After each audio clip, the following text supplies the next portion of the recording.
What happens if I do cavitation every day? Performing cavitation treatments every day is not recommended and can have several negative effects on your body and skin. Here are some potential consequences. Overload on lymphatic system.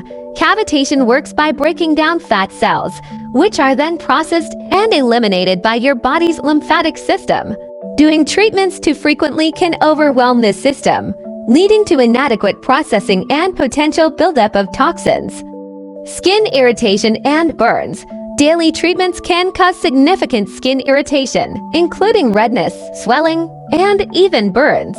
Your skin needs time to recover between sessions to avoid these issues. Reduced effectiveness. Cavitation relies on your body's natural processes to eliminate the broken down fat cells. By not allowing sufficient time between sessions, you may not see the desired results, as your body hasn't had enough time to process the previous session's effects.